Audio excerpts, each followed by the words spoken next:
The sun rose gently over the Mount of Olives that morning, its golden light brushing the tops of olive trees and painting the dusty road with a quiet glow. The air carried a sense of expectancy. Something sacred was about to unfold. Jesus and his disciples approached the village of Bethphage, just a short distance from Jerusalem. The Passover season had drawn pilgrims from every corner of the land. The roads were alive with travelers, songs, and the murmurs of anticipation. But on this day, heaven itself was watching closely, for prophecy was about to walk its final steps toward fulfillment. As they neared the village, Jesus turned to two of his disciples and said with calm authority, "Go into the village ahead of you. There you will find a donkey tied and a colt beside her. Untie them and bring them to me.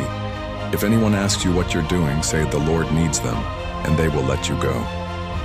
The disciples obeyed without hesitation. They entered the village and, just as Jesus said, found the donkey and her colt waiting.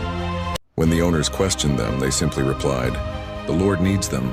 Something about those words carried divine weight, and the owners released the animals without further question. Soon they returned and laid their garments on the colt, creating a humble saddle. Then Jesus, the King of Kings, mounted the young donkey. There was no royal chariot, no polished steed, no banner of conquest. Instead, prophecy breathed to life. "Behold, your king comes to you, gentle and riding on a donkey." Zechariah 9:9. As Jesus descended the slope toward Jerusalem, the atmosphere shifted. Word spread through the crowds like wildfire. "He's coming, the one who raised Lazarus, the prophet from Nazareth." Men, women, and children rushed to the roadside. Some tore branches from palm trees. Others removed their cloaks and spread them across the dusty path. It became a carpet of praise beneath the hooves of the colt. A chorus rose from the multitude, a sound that echoed through the valleys and touched the heavens. "Hosanna to the Son of David. Blessed is he who comes in the name of the Lord. Hosanna in the highest."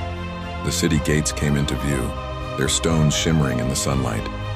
For centuries, Jerusalem had awaited her Messiah, yet few expected he would come this way, not on a war horse but on a donkey. Not with soldiers but with seekers, not with a sword but with peace. As Jesus rode forward, children waved palm branches joyfully, their laughter mixing with the cries of worship. The sound of Hosanna, a Hebrew plea meaning "save us now," rose like incense into the sky. And though many did not fully understand, heaven smiled. Salvation was indeed drawing near.